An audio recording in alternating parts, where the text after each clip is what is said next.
charlas de estos tres referentes, cada uno en su área, que nos puedan aportar conocimientos, tratando de mostrar algo distinto de lo que habitualmente se está hablando. Por eso Ignacio nos va a hacer una exposición sobre el tema de fertilizantes verdes, que es un tema que está poco hablado, pero es muy relevante para nuestro país. Carlos Amorín nos va a estar haciendo una presentación vinculada a los usos del agua, vinculados a la hoja de ruta del hidrógeno. Y Esther, que nos está visitando, ha venido recién desde Alemania, en representación del Instituto Fraunhofer, nos va a estar comentando temas vinculados a electrolizadores.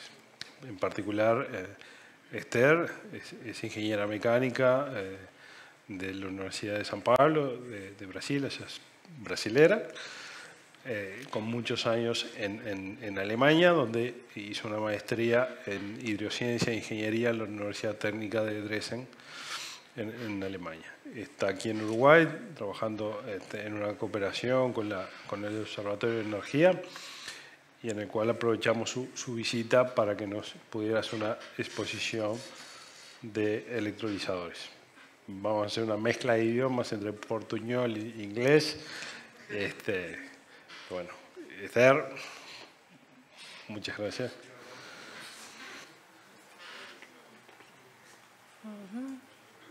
Hola a todos, muchas gracias. Con mucho gusto estoy aquí con vosotros. Es mi honor. Yo creo que cambiaré para inglés, pero si tienen preguntas, no sé si miren la pantalla. Okay. Si tienen preguntas, podemos hablar más tarde. So my topic is it's some strategies how we can approach the scale of the electrolyzer production between our countries, South America countries and Germany. And it's going to be, the second part is going to be a little bit more technical, but the first part I'm going to bring some motivation behind some numbers of the demand, the hydrogen demand. And in the second part, the approach from our activities in Germany, Fraunhofer IWU. Yes, we have been talking a lot about decarbonization and our goals, and we've heard from the other sections that the majority, or more than 70% of the carbon emission comes from energy, from the energy sector. And we also heard a lot of the potential from the renewables energy from all the countries, mainly here in Latin America, and also in Africa and Australia. But the question is, how can we actually distribute the surplus energy here in the leading countries from renewables to other places like in Germany, which unfortunately has then less than 50% of its green matrix energy. And one of the alternatives that we see, and then we have a solution, is that what we are working on is the hydrogen. That could be actually the next alternative green energy carrier. And it's pretty simple when you talk that, okay, from the surplus of energy, and if you have this system that calls electrolyzer, you can just convert water into hydrogen and oxygen, simply splitting in a chemical reaction with electrical energy. However, as everybody knows, or most of people know, unfortunately, the hydrogen produced so far, more than 95%, it's produced from natural gas. So far away of being green, from steam reforming. So for the industries, fertilizers, steel industries, chemicals, they all use actually hydrogen in the gray or black ones. Our goal is actually to mix the opportunities here. So from the surplus of renewables energy to generate hydrogen and then mix with the current demand of hydrogen in the world that's currently using far away of being green. So as an idea, actually, for 1 ton of hydrogen produced today from steam reforming, it actually emits around 8 to 10 tons of CO2, and that's a lot. So we gotta change this, and one of the way is the production of the green hydrogen, which is through water electrolysis. And I wanted just to bring it up some numbers and then hydrogen demand. If we are focusing on net zero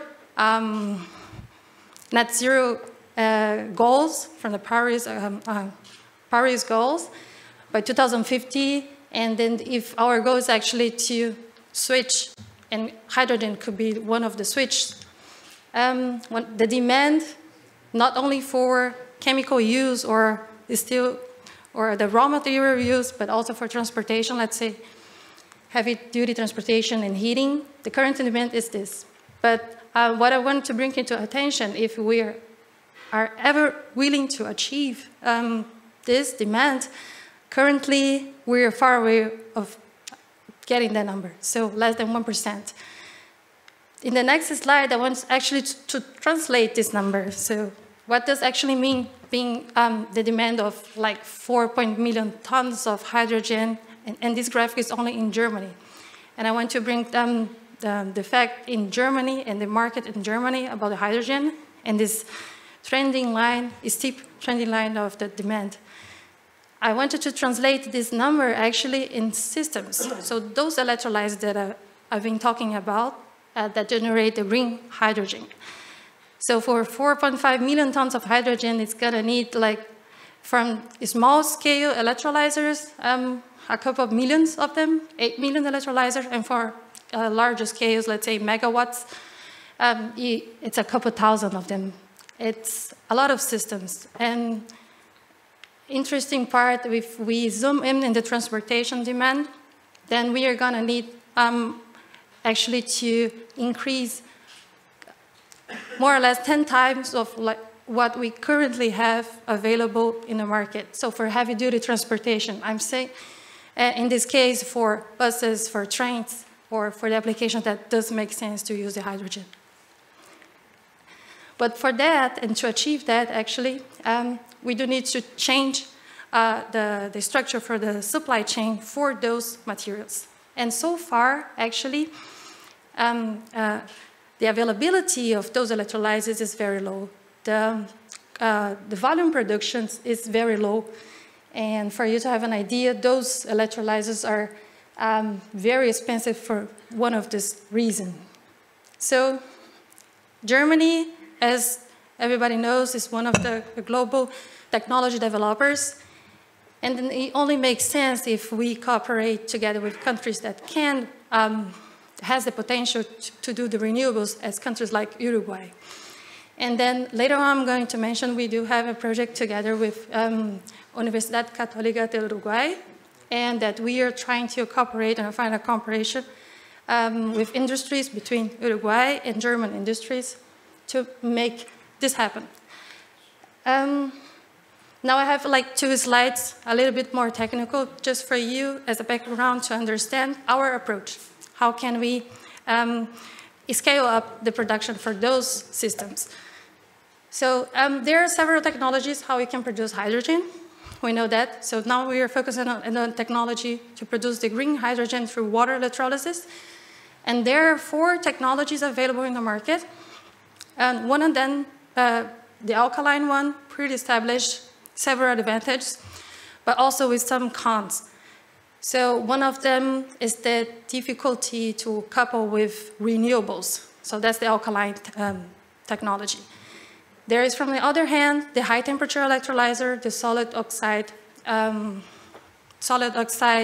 electrolyzer, which is still in research and development, but it has the highest efficiency. So it can reach up to 90% of efficiency for hydrogen production because it combines heat and power.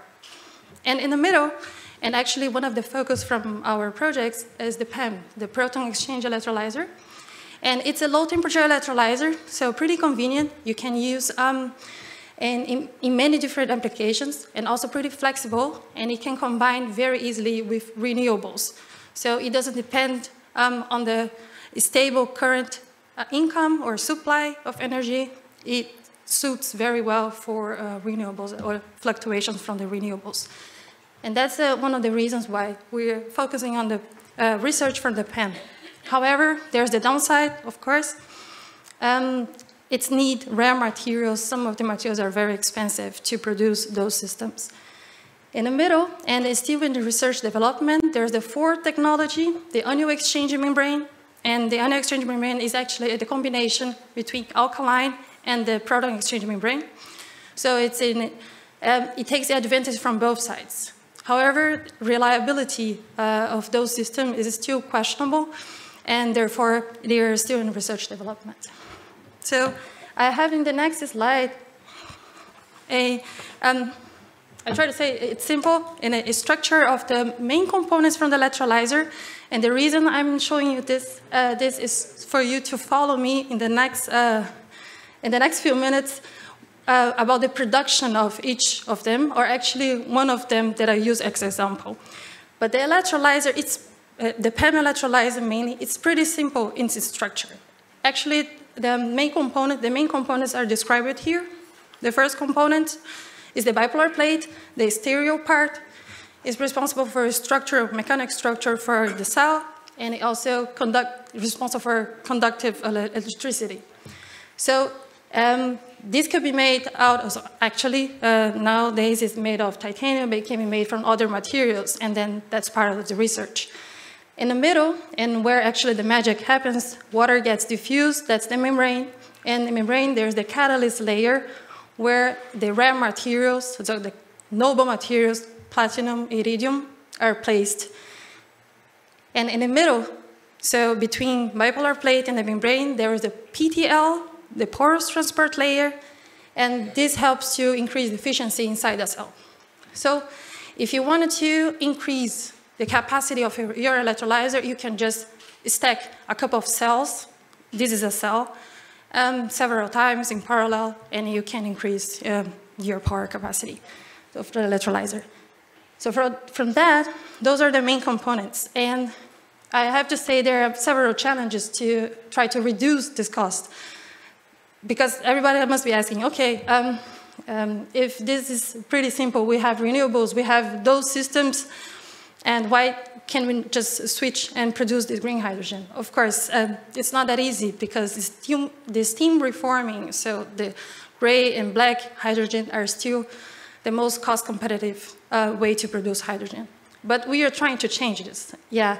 And that's the challenge because there are still questions about standardization, storage, transportation of the hydrogen being produced. And this all increase the investment risk inside this green technology, let's say. And for that reason, we from Fraunhofer IWU, from Referenzfabrik, or La Fábrica de Referencia, literally saying, is that we have the approach of upscaling the production of those components, those very costly to produce components that I just mentioned to you. And the basis, and actually just saying a little bit about the Referenzfabrik, it's not actually a factory, it's actually a virtual platform where the knowledge from the research institutes, Fraunhofer IWU, Fraunhofer ENAS, and together with companies, the German companies, the partners that we have, the knowledge together in those projects that I have here listed, the main pillars and source of knowledge for the development of those technologies is the basis for we call it as technology kit, toolkit. And I have here an example in clusters. So we have clusters. That means different ways and methodologies to produce each component. And I tell you right in a few minutes why. So just presenting the kits, we have the two kits for bipolar plate, several ways on how to produce the bipolar plate, then the catalyst membrane, the gasket, which is pretty important for the sealing of the whole system, the stacking, which is also tricky. As I was saying, today, the stacking process is made manually. So it's increased a lot the cost for this. So we need, there's the need to automatization. And the system, which it's, when you say system, people understand, oh, okay, just that small product right there. No, the system, in order for a fuel cell or an electrolyzer to work, you do need subcomponents, so compressors, ventilators, humidifiers, that actually increase very much the cost of the system and decrease the efficiency of the whole mechanism. So the point here is that in these clusters, we try to show the partners and develop together with the partners a most cost-effective way on how to dimension, develop each part of the clusters. So just as an example, I wanted to dive in the technical part of the production for the bipolar plate. And it might be interesting for the people who understand a little bit from metal sheet forming. However, it's just an interesting example how we, from Hofa, can also input all the results from the project and show the partner, okay, a most applicable way to produce the bipolar plate the way they desire. So in the toolkit, step by step, we have from material selection, the forming process, cutting, cleaning, joining, coating the bipolar plate because it's necessary for corrosion resistance, and then also the testing. So let me pick up the forming process technology. From the forming process technology, there are several ways how we can form this plate. So it could be with hydroforming, it could be with hollow embossing rolling. So how can I say, okay, what's the best way to produce a bipolar plate? There is no best bipolar plate, there is the best bipolar plate for your application. So let's say if our partner wants actually a higher quality from bipolar plate, then from the results of our projects, we can show the partner, okay, you can use that material, you can use that type of forming technology, hydroforming, cutting, and so on. That's for the quality. Oh, but let's say the partner is actually looking for a higher pace of production. So we have another combination of process that can show a higher pace for volume production. So that's the toolkit, that's how the toolkit inside the reference fabric works. And it's basically trying to combine with partners, trying to reduce the risks of investment for that business owner that wants to enter the hydrogen value chain market with more assurance. And yeah, here's just an example how the service can be combined with the partners. The part is not that from Hofa IW or from Hofa NS does all the services. What I wanted to show is that inside each step of service or technology or product development, there's a possibility for you as a consultant or you as an engineering provider, service provider, material provider, find a place for you inside the value chain of the production for electrolyzers. I just had actually the part of the value chain and the opportunities inside the value chain. And I wanted to take the opportunity to introduce you the project that we have together with Universidade Católica do Uruguay and the Sociedad, where we actually cooperate with the institution here, and then we have as a goal to find cooperation projects and link multilateral, bilateral projects between industries in Germany and industries in Uruguay. And I have a short video just to show you the virtual platform that we have. If you try to log in the QR code on your smartphone, it might take a little bit to load it, but you have the chance to take a look on your desktop or computer. Then you can see the dynamic, how our technology model works.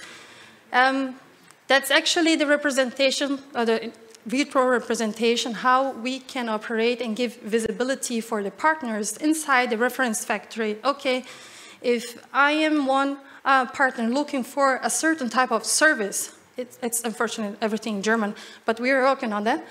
And then if I specifically want that type of product, it doesn't mean necessarily that I want a final bipolar plate. it could be that, actually, I would like to have one of the tooling service. You as a partner, you have the opportunity and visibility for the stereo part to be called just one click away, as a demand. So this is not an updated version from our partners. So we have several German partners, big ones from the electrolyzer sectors, from Sunfire, Siemens, Trump, and so on. So the key message here is actually there is place for everyone inside the hydrogen value chain. Muchas gracias.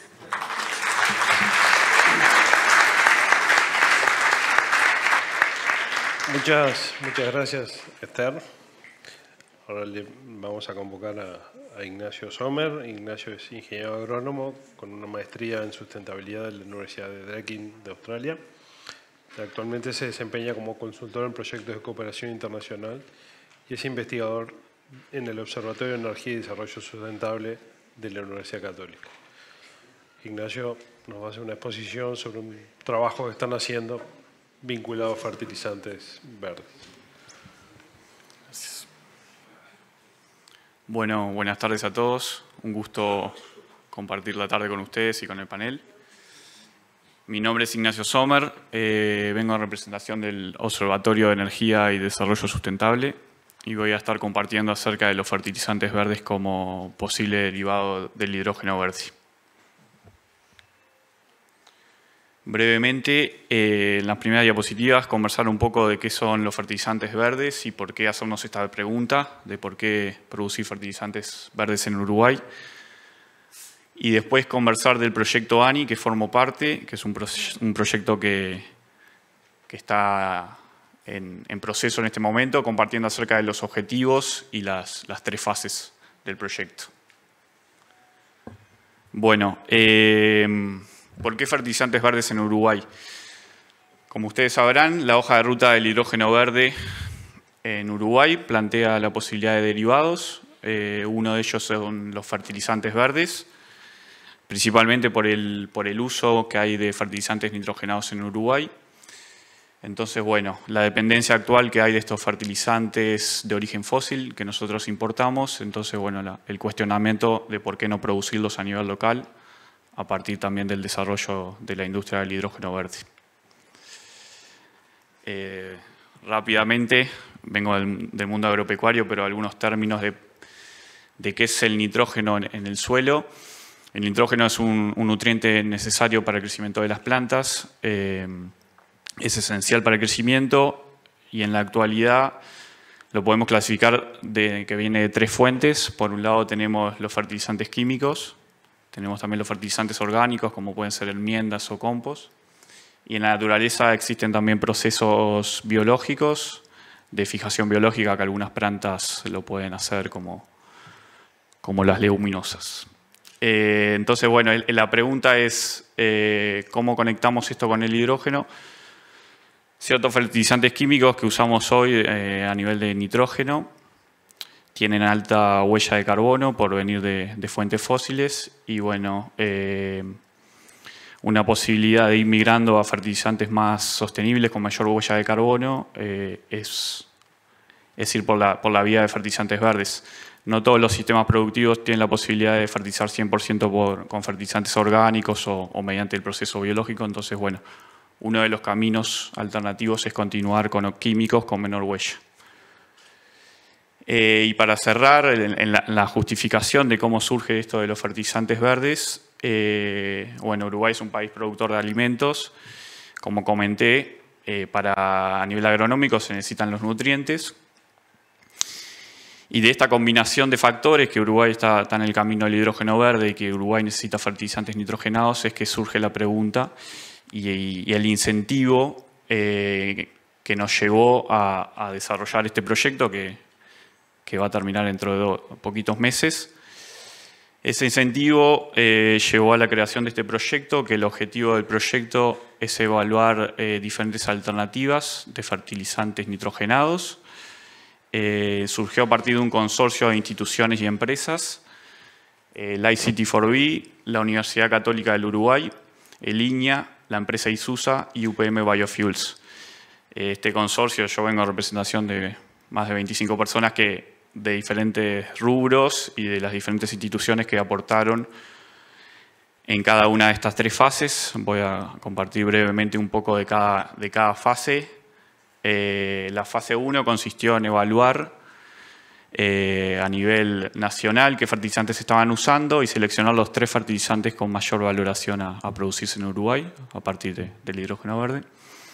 La fase número 2 tiene que ver con una determinación de huella de carbono del fertilizante más valorado, con el que se eligió, digamos, de los 6, se le aplicó la huella de carbono.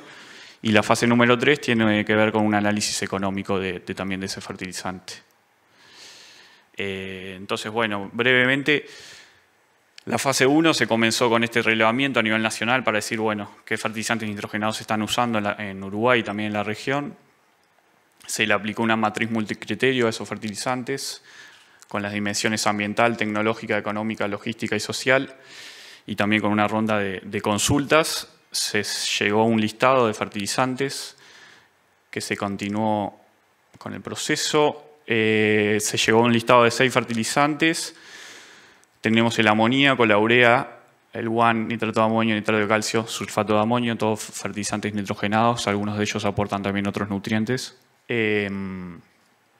Y bueno, luego de aplicarle la matriz y de la ronda de evaluaciones, se seleccionó la urea como el fertilizante con mayor valoración a continuar el proceso y que tendría mayor chance de producirse en Uruguay.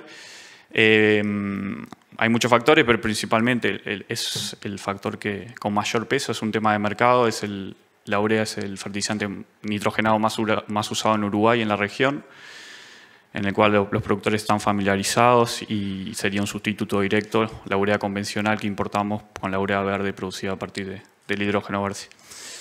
Ahí en la evaluación igualmente hay fertilizantes que quedaron muy bien valorados, como el nitrato de calcio y nitrato de amonio, que bueno, tiene buenas referencias también para continuar analizando. Entonces, a partir de ahora, de ese listado se seleccionó la urea. Seguimos en la fase 1, en la fase un poco de comienzo, que todavía no terminó, ahora les voy a contar por qué. Aquí participó también el Instituto MIGA de Chile. Este instituto, después que determinamos que era la urea la que iba a continuar con el proceso, se diagramó el flujo de lo que sería la planta de urea aquí en Uruguay.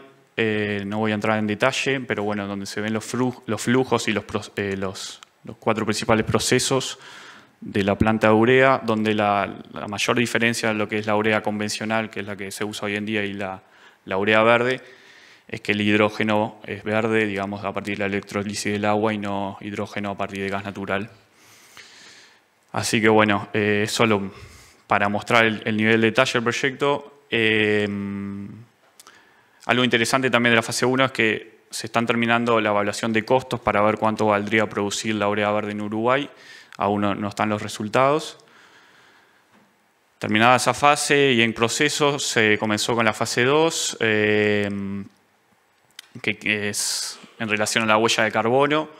Se realizó el análisis de ciclo de vida de la urea, en donde tenemos que, cuando comparamos la urea verde con la urea convencional, un fertilizante comparado con el otro, en el total de emisiones tenemos una reducción de 29%, o sea que usando la urea verde reducimos 29% las emisiones de dióxido de carbono equivalente.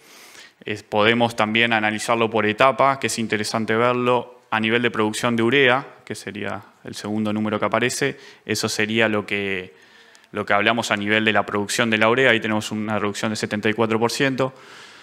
En transporte podríamos decir que es 100%, porque hoy en día la urea convencional viene del norte de África y pasaría a producirse aquí en Uruguay.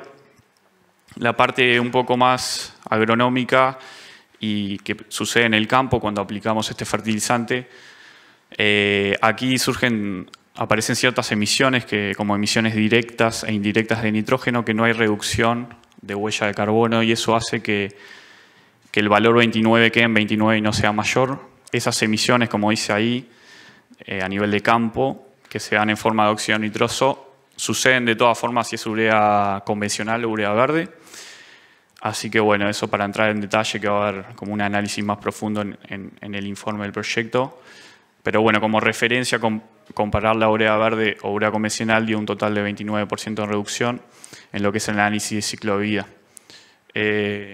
Quisimos ir a más detalle con algunos casos prácticos. Seleccionamos el cultivo de colza, que es un cultivo de invierno que se realiza acá en Uruguay, donde en el total de las emisiones de la colza, cuando comparamos usar este fertilizante verde o el otro fertilizante, reducimos 7% las emisiones, solo por cambiar de fertilizante. Es solo un ejemplo, habría que verlo un poco a nivel país, en todos los cultivos, que en la gran mayoría de los cultivos utilizan fertilizante nitrogenado, a ver cómo sería el impacto.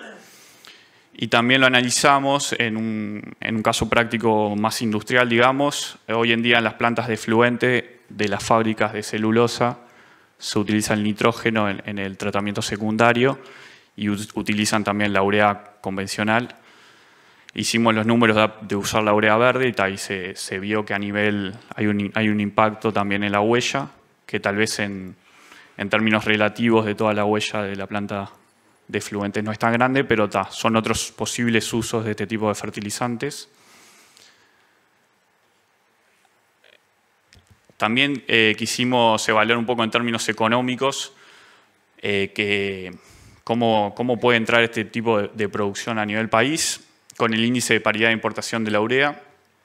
Este índice nos transmite cuánto el costo de importar el producto convencional del mundo. Entonces nosotros lo que utilizamos fue la metodología que hoy en día utiliza la URSEA para los combustibles y la adaptamos para la urea. Ahí tenemos el diagrama con las diferentes variables. Entonces a partir de esta adaptación tenemos el precio de paridad de importación, que es el valor, el precio de lo que hoy en día, acá tenemos la tabla, al mes de junio, vale importar la urea convencional. Entonces, cerca de $457 la tonelada de urea convencional al mes de junio. Esto nos sirve para comparar con lo que vale la producción de la urea verde y ver cómo estamos.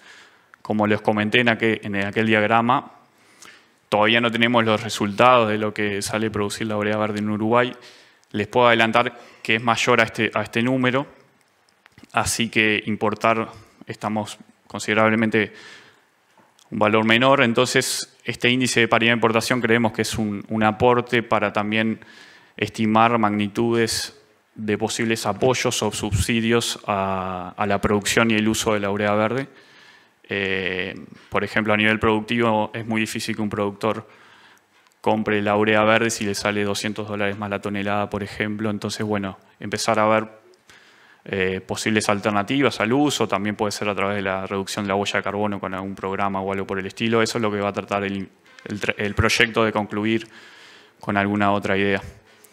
Entonces, para cerrar, a través de la evaluación de los diferentes fertilizantes, la urea verde parece ser la que tiene mayor viabilidad a producirse en Uruguay, pero igualmente, como comenté recién, es necesario seguir profundizando, principalmente en términos de qué reducción de huella de carbono a nivel país generaría y también en términos económicos cómo puede ser posible desarrollarlo. Muchas gracias.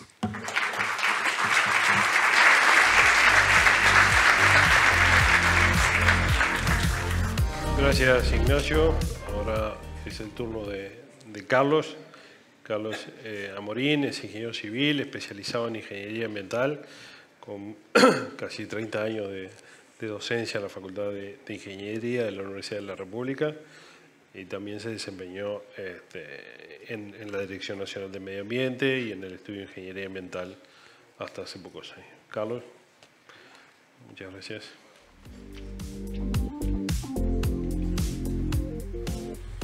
Bueno, buenas tardes a todos. Primero que nada, agradecer a los organizadores por la invitación. Y ¿quedó? Bien. La intención es presentar los resultados, o digamos las primeras conclusiones de lo que dimos en su momento llamar evaluación ambiental estratégica de recursos hídricos, de lo que significaba la hoja de ruta. Es un poco pomposo hablar de una evaluación ambiental estratégica, pero la idea era sentar un poco las bases de la preocupación que estaba teniendo mucha gente con respecto a, desarrollada la hoja de ruta del hidrógeno, cuál iba a ser el efecto sobre los recursos hídricos.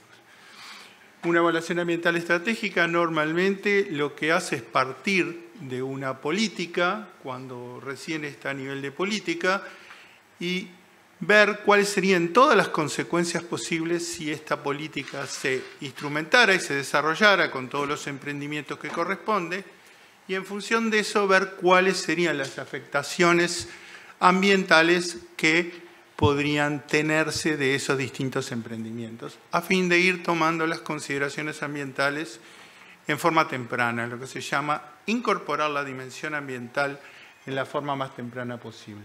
En este caso el foco tenía que ver con recursos hídricos. ¿Por qué recursos hídricos? Bueno, la mayoría de los países, cuando se plantea el tema de hidrógeno, el tema del agua surge fuertemente.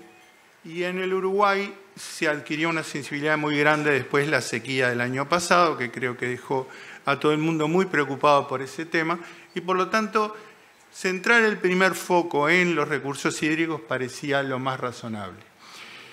¿Cuáles serían las afectaciones que vamos a ver? Bueno, básicamente dos: la posibilidad de agotamiento de los recursos hídricos y el tema de la contaminación, aunque ya les voy anunciando que este segundo punto lo vimos lo vamos a ver muy por arriba, porque en principio los efluentes que se espera que pudieran surgir de las plantas son de tratamientos bastante sencillos, y Uruguay cuenta con una buena experiencia en lo que tiene que ver con tratamiento de aguas. Lo primero que hicimos fue tratar de determinar cuál es lo que llamamos el sistema de análisis, es decir, todos los posibles emprendimientos que pudieran desarrollarse, de desplegarse la hoja de ruta hacia el periodo final del 2040. La hoja de ruta plantea, bueno, la generación de energía, la producción de hidrógeno, que es básicamente la base, la unidad base, y luego las dos líneas de producción, una con la utilización de anhídrido carbónico para la producción de metanol y combustibles sintéticos, y la segunda, de las cuales estuvo hablando Ignacio, tiene que ver con el nitrógeno del aire, la producción de amoníaco y a su vez fertilizante. Esto completaría todo el universo de los posibles emprendimientos. El resumen de la información de que la hoja de ruta plantea con respecto a las producciones hacia el 2030 y al 2040 de cada uno de estos posibles elementos lo tenemos ahí. Esto es simplemente la hoja de ruta pasada a números que fuera fácil de empezar a analizar. Y puesto que el hidrógeno era el punto más importante y sobre todo el que realmente tiene más cantidad de consumo de agua, se planteó cuánto es la producción de hidrógeno para cada una de las líneas. El primer punto es saber cuánta cantidad de agua requiere la producción de hidrógeno. Sabíamos que desde el punto de vista estequiométrico se necesitan 9 litros por kilo de hidrógeno, pero obviamente una fábrica de hidrógeno no es la única agua que se va a utilizar, la que se utiliza específicamente para el hidrógeno. Existen por lo menos 4 tipos de agua.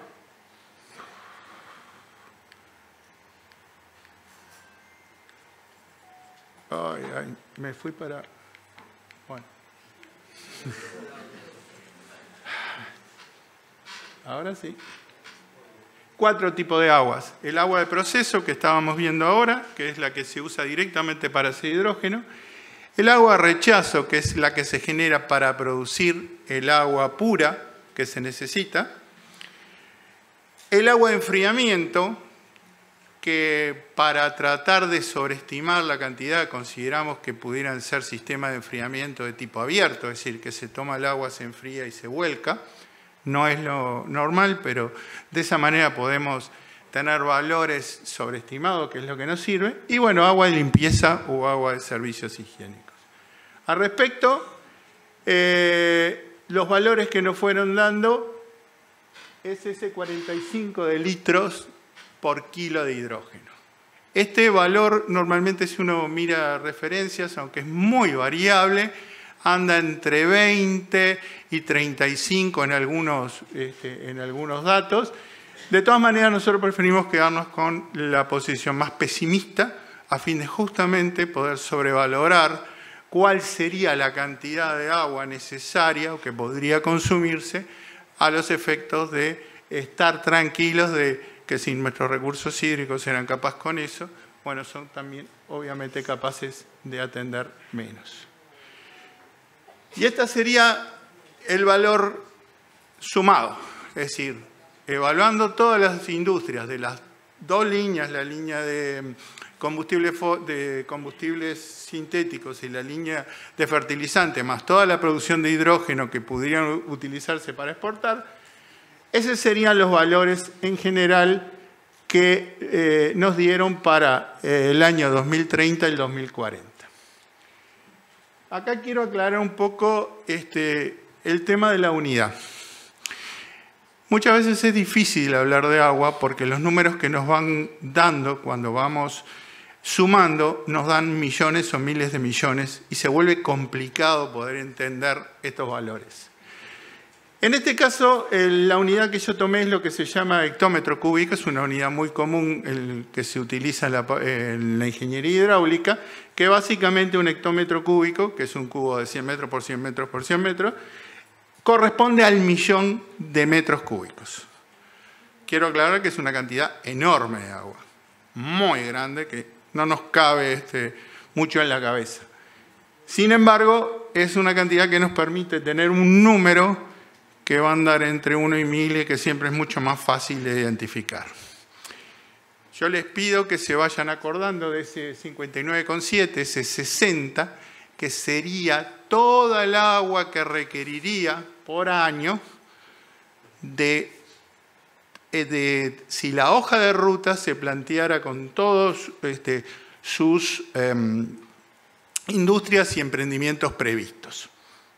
Eso serían, por tanto, la demanda de agua. Vamos a ver, bueno, este es el tema de fluentes. Se calcularon para cada una de las líneas. Y este sería el tipo de contaminantes. Como les digo, son contaminantes que relativamente fáciles de tratar, no generan mucho desafío. Y frente al otro tema, parecía menor. Bueno, ¿cuáles son las características de los recursos de agua en el Uruguay? Como ustedes habrán visto ahí, puse agua ambiente. Se habla mucho del tema agua ambiente hoy por hoy. Es el agua disponible en los recursos hídricos. Se habla de agua ambiente porque nuestra cabeza urbana muchas veces la gente confunde los recursos hídricos con el agua de la canilla. Y la primera cosa que uno tiene que hacer es tratar de entender que son cosas distintas. Por tanto, hay algunas restricciones. En todas estas estimaciones se consideró que nada del agua que se utilice para la fuente vaya a venir de OCE, ni tampoco la necesidad de la generación de embalses. Por tanto, se va a utilizar el agua que está disponible. El agua es un recurso renovable. La forma en que se renueva es a través del ciclo hidrológico, que más o menos nos enseña en la escuela, la precipitación, el escurrimiento, la evaporación. Y Uruguay tiene una tasa de promedio de lluvia de 1.300 milímetros por año. Cuando yo estudiaba eran 1.000, esos 300, no sé si se los debemos al cambio climático o a tener más resultados estadísticos, pero tenemos 300 más para movernos. Eso implica, si ustedes ven, 230.000 hectómetros cúbicos, y acá volvemos al tema de hectómetros cúbicos, pero de esa cantidad de agua, digo, no podemos decir que la podemos disponer, pues la gran mayoría se evapora o se evapotranspira, transpira a través de la forestación, de las plantas. Según los resultados de los estudios de la DINAGUA, el agua más o menos disponible es 92.000 hectómetros cúbicos. De lo cual, según los datos también de DINAGUA, se aprovecha menos del 5%, es decir, el agua que se utiliza en todos los usos del país es menos de ese 5% del agua que estaría disponible. Para ser exactos, 4,78. ¿En qué se utiliza el agua? Bueno, aquí tenemos una gráfica de torta, en el cual vemos que el principal uso del agua es el riego de arroz. Estos son datos para el 2022, en el cual 3.300 hectómetros cúbicos, que es lo que estábamos, el número que estábamos viendo. Fíjense cómo queda el 60 que estábamos requiriendo para toda la hoja de ruta. Más o menos 500 son de uso humano. Bueno, hay 300 de ganadería y lechería, hortifrutícola 120 por ahí, 100 de uso industrial y maíz y pradera un poco menos. Esto quiere decir que si sumáramos los 60, esos 60 están entre lo que es todo el uso industrial actual y el maíz y pradera. Si sumáramos los 60, pensando como que tuviéramos toda la hoja de ruta hoy, cosa que es un absurdo, pero nos permite comparar, pasaríamos de utilizar el 4,78 que se utiliza actualmente a 4,87. Es decir, no tiene ninguna significancia el aumento o el consumo de lo que implicaría la hoja de ruta respecto al consumo que se hace hoy en el Uruguay. Obviamente al 2040 habrá crecido ese número y capaz que lleguemos al 5%. En cuanto, esto tiene que ver con los recursos hídricos en general. Ahora tendríamos que focalizarnos, porque no todo el país es igual. Y ahí tenemos, bueno, un mapa muy clásico del Uruguay dividido en cuencas, la cuenca del río Uruguay, el río Negro, la laguna Merín, el océano Atlántico, río de la Plata, y la que está en verde oscuro es la única cuenca interna que tiene el Uruguay, todas las demás son compartidas, que es la de Santa Lucía. Si vamos a las cuencas, bueno, la cuenca de Santa Lucía y también la cuenca del Tacuarembó, que está ahí en la zona naranja, son las dos cuencas que tienen hoy por hoy, presentan mayor estrés hídrico. Es decir, que hay un consumo de agua que puede llegar a comprometer la cantidad de recursos hídricos. Todo lo vimos el año pasado, que la cuenca de Santa Lucía dijo basta, de alguna forma. Por tanto, nadie plantea que se puedan plantear emprendimientos de este tipo en esas cuencas. No sin un estudio mucho más global. En el resto, la situación es bastante diferente. Y ahora me voy a focalizar en los dos, digamos, recursos que se han hablado de utilizar y que pueden estar más en conflicto. Primero, el río Uruguay. El río Uruguay, como todos sabemos, es una cuenca compartida con Argentina y con Brasil y presenta a la altura de Salto Grande un caudal de 6.000 metros cúbicos por segundo. A fin de poder compararlo, tomamos ahí hectómetros cúbicos por día. Este es el caudal promedio. Para hacer una comparación mejor, vamos a ver lo que sería el caudal de estiaje, llamamos el caudal mínimo que puede tener el río Uruguay, que anda en unos 600 metros cúbicos por segundo. Es decir, en cada segundo. Esto implica que hectómetros cúbicos pasan 52 por día. Por tanto, en un día prácticamente se tendrían los requerimientos que estamos planteando para la hoja de ruta al 2040. Esto es simplemente para tener comparaciones. En cuanto al acuífero guaraní, bueno, el acuífero guaraní, como se ve en el mapa, es un acuífero enorme, es el acuífero más grande del mundo, sobre todo porque tenemos Brasil, y se comparte con los 4 países. Los acuíferos no son reductos cerrados, tienen zonas de recarga. Todos los años se carga con una cantidad de agua que entra y obviamente también una cantidad de agua que sale, que alimenta el Paraná, que alimenta todo el sistema del Río de la Plata. En ese mapa ustedes van a ver las zonas de verde oscuro. Esas son las zonas de recarga, las zonas donde el agua que entra va al acuífero guaraní y lo vuelve a alimentar. En el Uruguay tenemos una zona bastante importante de recarga, bueno, bastante importante para nosotros, la zona de Brasil es mucho más grande, pero es lo que se llama las areniscas de Tacuarembó y que es la zona que tenemos de recarga.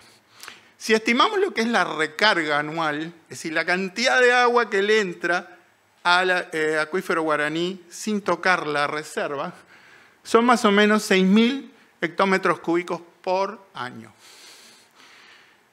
Y que caen en el Uruguay son 350 hectómetros cúbicos por año. Es decir, en nuestro país hay 300 hectómetros cúbicos del agua que vimos que ya de lluvia que van al acuífero Guaraní. En cuanto al uso, bueno, más o menos se ha calculado que se utilizan 810 hectómetros cúbicos, principalmente utilizan desde Brasil. Desde el Uruguay se utilizan unos 25 hectómetros cúbicos por año del acuífero Guaraní, que es suministro de agua potable, uso agrícola y básicamente recreativo, porque todas las termas se están sacando y utilizando agua de ahí. Como ven los números, obviamente el 25 está debajo del 60, pero nadie está pensando utilizar solo el acuífero Guaraní para alimentar toda la hoja de ruta.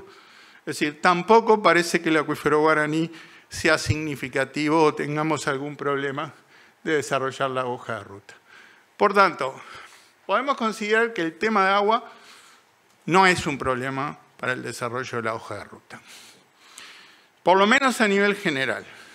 A nivel particular, si elegimos alguna cuenca complicada o algún punto donde el acuífero Guaraní no tenga la potencia necesaria, sí habría que hacer los estudios correspondientes para poder verificar. Pero en general, la pregunta, no tenemos un gran problema en lo que tiene que ver con cantidad de agua.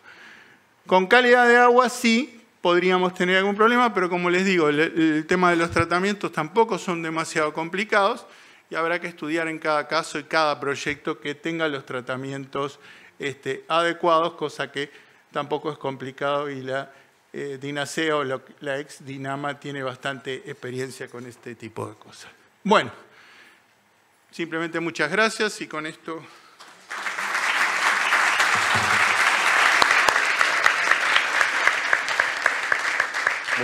Muchas gracias, Carlos. Fue muy didáctica la presentación. Bueno, como estamos casi una hora retrasados de la agenda, vamos a dar lugar al siguiente panel, a ver si recuperamos algún minuto. Muchas gracias a los tres.